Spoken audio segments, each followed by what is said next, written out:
नमस्कार मित्रांनो, मी प्रदीप फुंदे स्वागत करतो तुमचं टेक एस्पायर युट्यूब चॅनल मध्ये। तर आज 1 मे म्हणजे आपला महाराष्ट्र दिन। तर महाराष्ट्र दिनाच्या तुम्हाला आणि तुमच्या परिवाराला खूप खूप शुभेच्छा।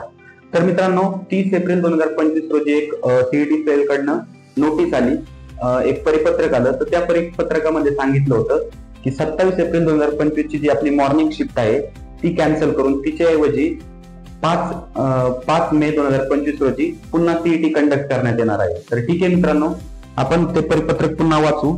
तर तत्पूर्वी मी सांगतो की 27 एप्रिल 2025 मॉर्निंग शिफ्ट मध्ये काय झालं की टोटल 21 MCQ क्वेश्चन्स मध्ये म्हणजे काही मध्ये एरर्स होते, काही मध्ये ऑप्शन रॉंग होते। तर 21 MCQ हे रॉंग होते। तर त्याचा रिपोर्ट मुलांनी, पालकांनी किंवा भरपूर शिक्षकांनी सीईटी सेल कडे केला। तर त्यातच सोल्युशन म्हणून सीईटी सेल ही जी आपली 27 एप्रिल 2025 ची जी शिफ्ट होती ती कॅन्सल करून पुन्हा री एक्झाम अरेंज करते। तर ठीक आहे मित्रांनो, आपण परिपत्रक वाचूया। तर दिनांक 27 एप्रिल 2025 रोजी घेण्यात आलेल्या MST सीईटी 2025 PCM ग्रुपच्या फेर परीक्षेबाबत। तर ठीक आहे, शैक्षणिक वर्ष 2025-26 करिता राज्य सामायिक परीक्षा कक्षामार्फत घेण्यात आलेली MHT सीईटी 2025 ही सामायिक प्रवेश परीक्षा दिनांक 9 एप्रिल 2025 ते 27 एप्रिल 2025 या कालावधीत पार पाडली आहे, बरोबर। तर पहिले PCB ग्रुपच्या एक्झाम्स होत्या, त्याच्यानंतर आपल्या 19 एप्रिल ते 27 एप्रिल PCM ग्रुपच्या एक्झाम्स होत्या। तर पाहू, सदर परीक्षेदरम्यान दिनांक 27 एप्रिल 2025 रोजी सकाळच्या सत्रात झालेल्या परीक्षेमध्ये उमेदवारांना गणित विषयाशी संबंधित तांत्रिक अडचणी उद्भवल्याबाबत उमेदवारांनी ईमेल, पत्र, तिकीट सिस्टीम, त्यानंतर दूरध्वनी आणि प्रत्यक्ष सीईटीच्या कक्षास भेट देऊन तक्रारी नोंदवल्या आहेत, बरोबर। उमेदवार किंवा पालकांच्या यांच्या तक्रारीची दखल घेऊन तसेच उमेदवाराच्या शैक्षणिक हित लक्षात घेता सीईटी सेलने निर्णय घेतलाय। तर तो निर्णय काय आपण वाचू। तर दिनांक 27 एप्रिल 2025 रोजी सकाळच्या सत्रात घेण्यात आलेल्या परीक्षा रद्द करण्यात आल्या आहे, बरोबर। म्हणजे आपली जी 27 एप्रिल 2025 ची सकाळची शिफ्ट होती, मॉर्निंग शिफ्ट, तीच परीक्षा फक्त रद्द झाली, ओके। बाकी दुसऱ्या इतर शिफ्टला कोणताही धक्का लागलेला नाही। ज्या ज्या विद्यार्थ्यांनी 27 एप्रिल 2025 ला सकाळच्या सत्रामध्ये परीक्षा दिली असेल त्यांनाच फक्त री एक्झाम द्यायची, ओके। तर आपण अजून अधिक माहिती घेऊया। त्याचप्रमाणे दिनांक 27 एप्रिल 2025 रोजी सकाळच्या सत्रात परीक्षा दिलेली आहे अशा परीक्षेकरिता उपस्थित सर्व उमेदवारांनी फेर परीक्षा म्हणजे री एक्झाम दिनांक 5 मे 2025 रोजी घेण्यात येणार आहे याची संबंधित उमेदवारांनी कृपया नोंद घ्यावी, बरोबर।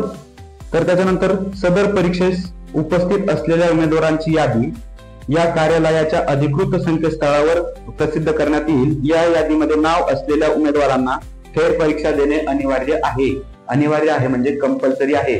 ज्यांनी 27 एप्रिल मॉर्निंग शिफ्ट मध्ये एक्झाम दिली त्या सर्व विद्यार्थ्यांचे पेपर कॅन्सल झाले। तर त्या पेपर ऐवजी 5 मेला दुसरा पेपर घेतला जाणार आहे सीईटीचा, आणि ज्यांनी दिली होती त्यांनी प्रत्येकाने ती एक्झाम द्यायची, ओके। सदर फेर परीक्षेचे प्रवेश पत्र उमेदवारांना त्यांच्या लॉग इन मध्ये उपलब्ध करून देण्यात येईल। सीईटीच्या वेबसाईटचं आपलं जे कॅन्डिडेट लॉग इन आहे त्या ठिकाणी तुम्हाला म्हणजे फक्त कोणाला ज्यांची एक्झाम 27 तारखेला होती, 27 एप्रिल मॉर्निंग शिफ्टला होती, त्याच विद्यार्थ्यांच्या लॉग इन मध्ये नवीन हॉल तिकीट जनरेट होणार आहे, ते तुम्ही डाउनलोड करायचं आणि ते हॉल तिकीट तुम्ही एक्झाम साठी घेऊन जायचं, ओके। उमेदवारांनी अधिकृत माहितीसाठी राज्य सीईटीचे संकेतस्थळ, त्यांची वेबसाईट आहे www.mahaceet.org या संकेतस्थळावर भेट द्यावी। तर ठीक आहे मित्रांनो, अशा प्रकारे होती सीईटी सेलची नोटीस।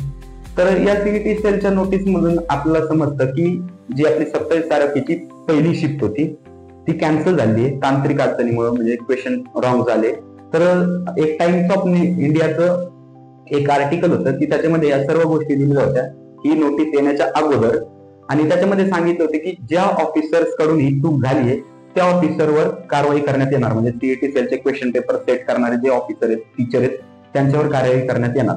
तर ठीक आहे मित्रांनो, एक अर्थी आपल्यासाठी हे चांगलंच झालंय ज्यांनी एक्झाम दिली, ठीक आहे ना। कशाला थोड्यासाठी स्कोर कमी करून घेण्यापेक्षा पुन्हा एक्झाम दिलेली चांगली ना, थोडासा कुटाणा होईल, थोडासा तुम्हाला त्रास होईल, पण पुन्हा एक्झाम दिलेली चांगली आहे।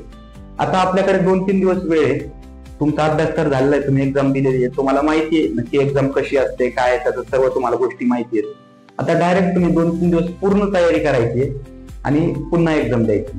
तर आता ह्या एक्झाम बद्दल काही मुलं विचारताय की बाबा डिफिकल्टी कशी राहील. तर आपली जी नॉर्मल सीईटी एक्झाम होती त्याच्याच सारखी डिफिकल्टी राहणार आहे. त्याच्यानंतर बऱ्याचशा विद्यार्थ्यांच्या मनात प्रश्न आहे की रिझल्ट कसा लागेल, रिझल्ट लेट होऊ शकतो का, रिझल्ट डिले होऊ शकतो का. तर मित्रांनो, जी आपली सीईटी परीक्षा आहे ही कॉम्प्युटर बेस्ड परीक्षा आहे. तर कॉम्प्युटर बेस्ड परीक्षा असल्यामुळं रिझल्ट इव्हॅल्युएट करण्यासाठी वेळ लागत नाही. ठीक आहे, परीक्षा जरी थोडी लेट झाली असेल, म्हणजे नवीन अरेंज केली असेल 5 मेला, पण एक रिझल्टचं जर सांगितलं तर ठराविक वेळेतच रिझल्ट लागेल, रिझल्ट काही लेट होणार नाही. तर ठीक आहे मित्रांनो, अशा प्रकारे तुम्हाला 5 मेला पुन्हा एकदा सीईटीच्या एक्झामला सामोरं जायचंय आणि आय थिंक एक 24 ते 25 हजार कॅन्डिडेट आहेत की ज्यांना री एक्झामला अपेअर व्हायचंय. तर अशा सर्व मुलांसाठी माझ्याकडून ऑल द बेस्ट, आमच्या टेक एस्पायर ग्रुप कडून ऑल द बेस्ट. व्यवस्थित परीक्षा द्या, व्यवस्थित तयारी करा आणि अद्यापही मुलांना जर आपलं तुम्ही चॅनल सबस्क्राईब केलं नसेल तर प्लीज आपलं चॅनल सबस्क्राईब करा. तुमच्या सबस्क्राईबचं एक क्लिक माझ्यासाठी खूप इम्पॉर्टंट आहे. बरेचसे मुलं काय करतायत, फक्त व्हिडिओज पाहतायत, सबस्क्राईब करत नाही. मित्रांनो, प्लीज सबस्क्राईब करा, माझी तुम्हाला विनंती आहे. ठीक आहे मित्रांनो, तर भेटूया पुढच्या व्हिडिओमध्ये.